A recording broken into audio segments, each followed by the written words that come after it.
ఎందుకు అరుస్తున్నారంటే యేసయ్య కోసం అరుస్తున్నా. అల్లరి ఎందుకు చేస్తారంటే మేము యేసయ్య కొరకు అల్లరి చేస్తున్నాం. మీ వ్యక్తిగతంగా మీరు ఎలా ఉంటున్నారన్నది అది ప్రశ్న కాదు.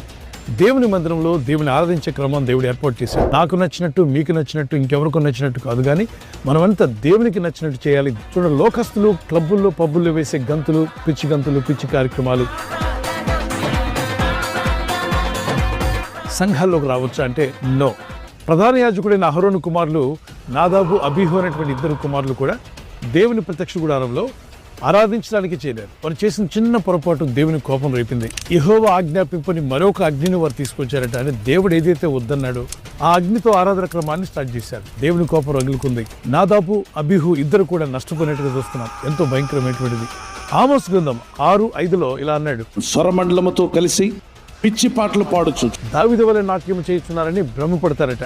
మంచి పాటలు కాదు, పిచ్చి పాటలు పాడుతూ వాళ్ళు దేవుని